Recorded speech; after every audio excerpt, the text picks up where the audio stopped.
Hey guys, so I wanted to share with you today a few jobs that you can do without even leaving your home for the most part, and that you can do alongside whatever career you're building or doing for a bit of extra money.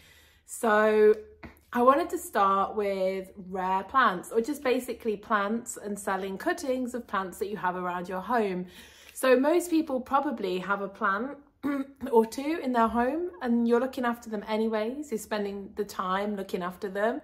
So there's actually ways that you can monetize these plants by just changing the types of plants that you have around your home.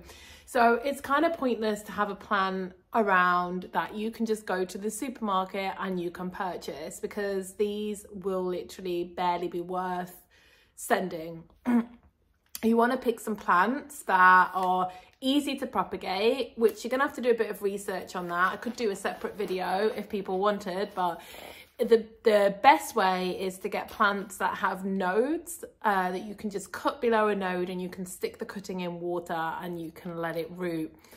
And you want to get some plants that you can't just go to your local supermarket and buy. So pick things of, there's all kinds of levels of rarity. There's a whole world out there once you open up to it. There's plants that are thousands, hundreds, in the tens. So just pick a level that you're comfortable with, but beware that plants that are very expensive tend to have sort of crazy popularity, and they will probably nosedive.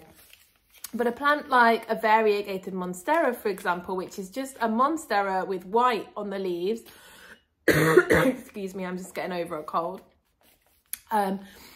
You can take cuttings from those for a leaf, and I mean, only about a year ago you could get £85 for a leaf of one of these plants. They are quite slow growing, but rather than have a regular green monstera that you can make practically nothing from, you could have one of these where every time you sell a leaf you're getting £85. That's like a nice little income over the year, you know, especially if you have 2 or 3. Now they've come down, but even now you can probably get £55 for a good one. So if you think about, you know, how many you can do from one plant, even if your original, you know, the value of the original plant drops a little bit, you can still, over a few cuttings, make your money back. And it's just something that I think, you know, unless you want to go into it professionally, it's a great thing just to have as a little sideline, that just thinking about replacing your house plants with plants that can bring you an income in, and do some research on that. I can do another video on it, but I'm not going to go into it any more than that right now.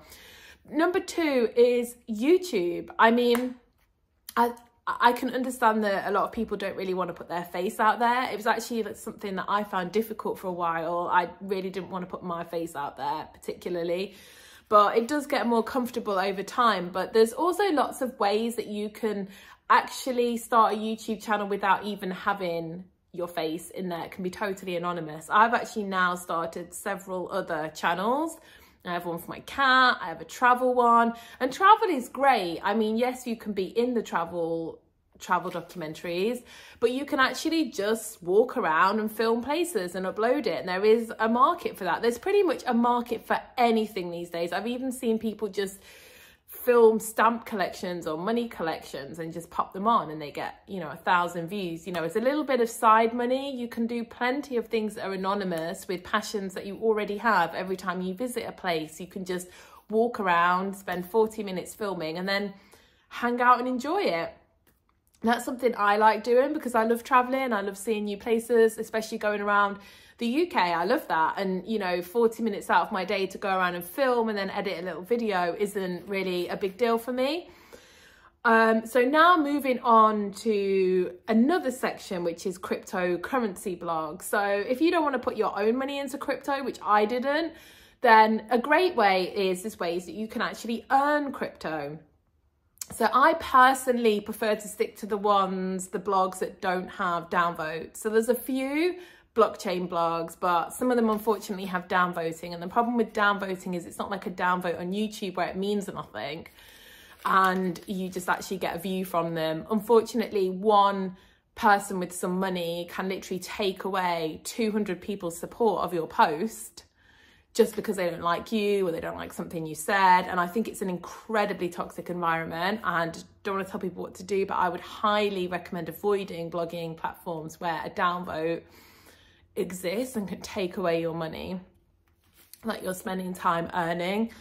Unfortunately, there are a few rich people out there, or just rich in crypto, that just want to make people's lives a misery that they don't like.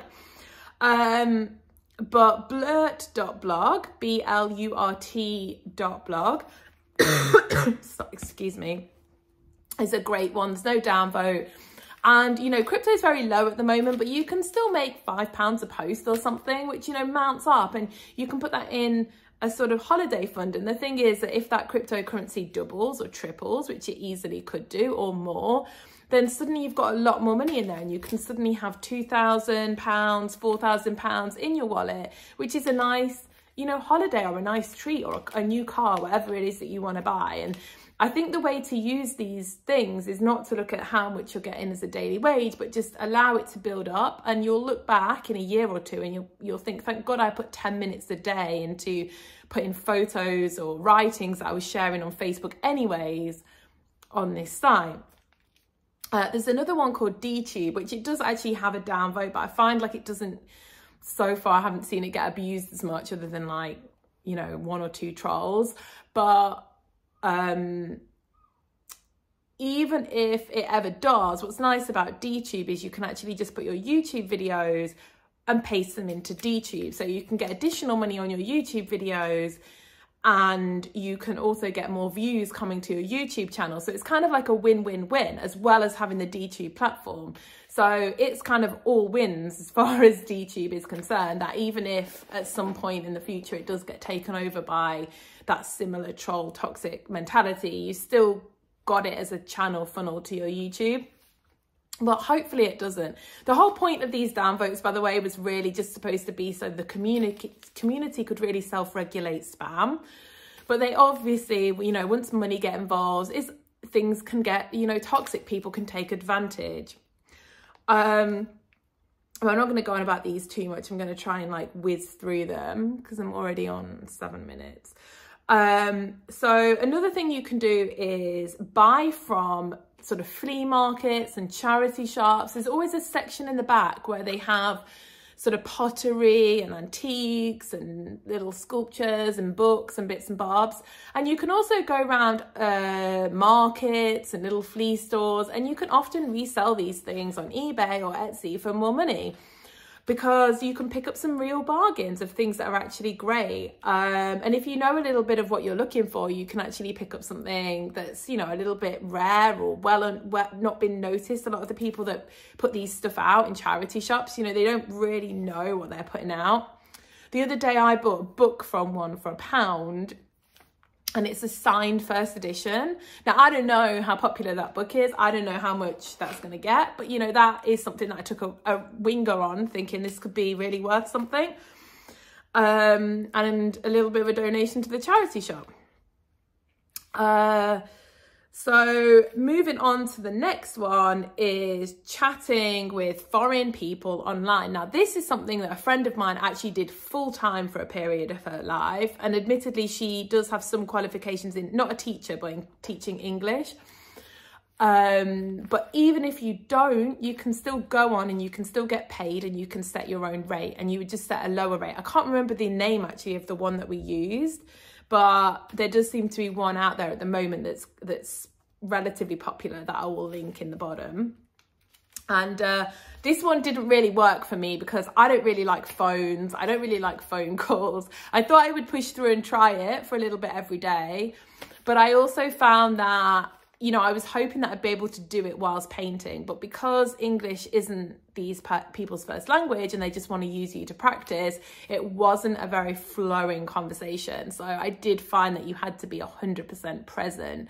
You know, like if you chat to a friend, you can actually be doing something else at the same time. You can be painting or whatever it is that's sort of a casual thing. But I found that because they struggled with English, that it did become something I had to really focus on, and then I realized it wasn't really worth it for me. But if you love chatting with people and meeting people from all over the world, it could be a great app for you and something great to do.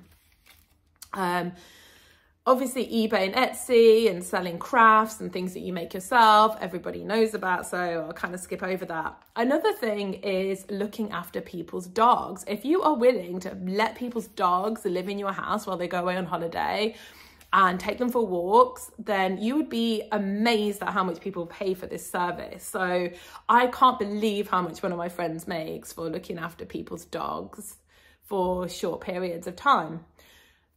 It's amazing, actually, and I would love to do it myself, but I have a cat who can't stand animals, so I'm kind of locked out of that one. Otherwise, there'd be like 5 dogs behind me right now. Obviously, for me, small ones, you hear some quite horror stories that, you know, I don't want to put that out there, but I'd probably have little chihuahuas or something. But yeah, those apps, like, look into them, and yeah, if you've got a space and you love dogs, then really a lot of money to be made there.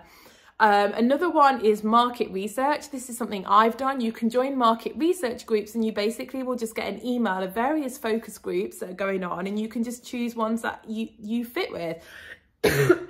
Like some of the ones I've done is I've gone to ones about cat food, shopping in certain supermarkets, but there's also ones about, you know, various brands, whether you've got an electric car.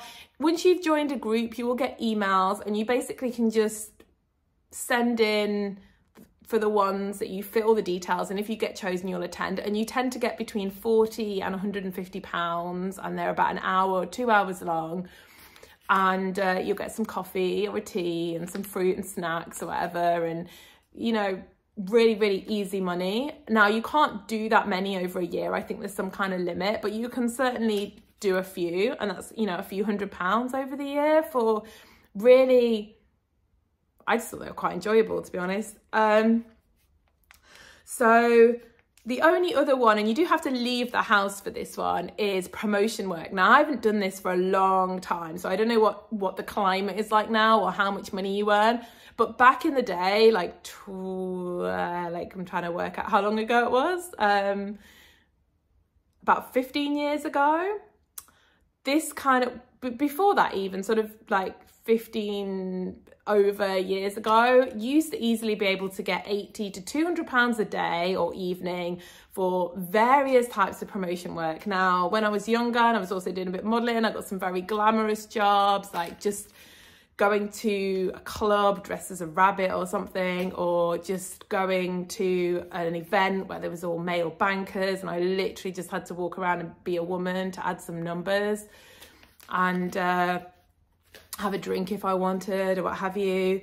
And then there was the less glamorous ones like leafleting, flyering, sampling. And this was so good for me when I moved to London, because it allowed me to actually do something to earn money that wasn't a fixed job, so that I could spend several days a week shooting for free, getting my photography going, building a portfolio. It really helped me in that period to get going as a photographer. I don't think I actually would have been able to get going in that industry if I hadn't have had promotional work at the time, because you can't really have a full-time job, because you really had to be out there shooting, testing, practicing. This allowed me to really do 3 days a week or something and scrape by and spend the other days working for free. And yeah, I really credit it with that, and it's great. There was everybody doing it was basically an actor or something, you know, a singer or something. Everybody was doing something that they were trying to pursue something else at the same time. So it was actually always fun.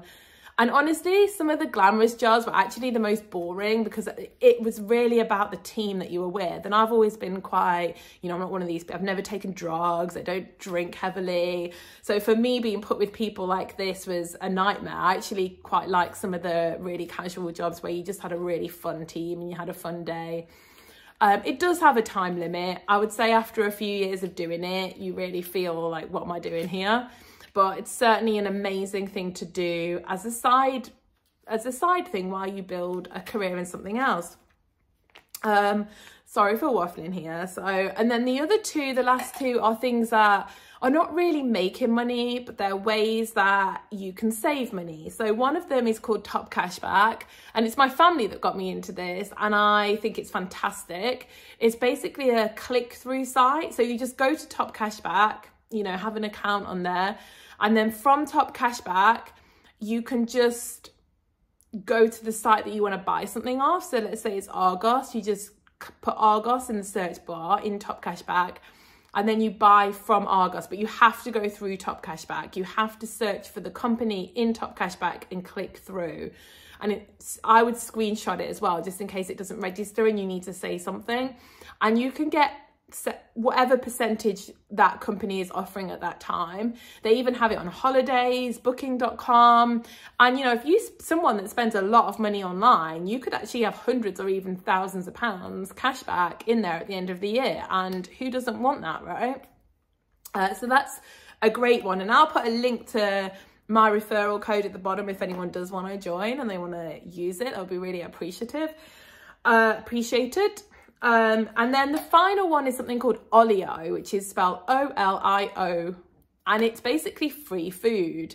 So it's food that is about to go off, I believe, but like still in its sell by date, and an ambassador who gets special treatment for being this person goes to collect it, and they let people come to their house and take it, essentially. Now, I'm very picky with my food. I'm like super healthy and like really specific about what I eat. So for me, it kind of just was frustrating that I'd have to go to so many different places. But if you're a bit less fussy and you want to save money on food, which, let's be honest, is such a big expense these days, you can literally eat for free. If you've got a bit of time on your hands and you're willing to drive around a few different places or walk around and pick up various things from different people, or you're just less picky and you're willing to go to that person's house and pick up whatever they've got, because often one person will have many different things from the same store, then yeah, you can eat for free. So that's like a great one to try if you're struggling to buy food or times are a bit hard.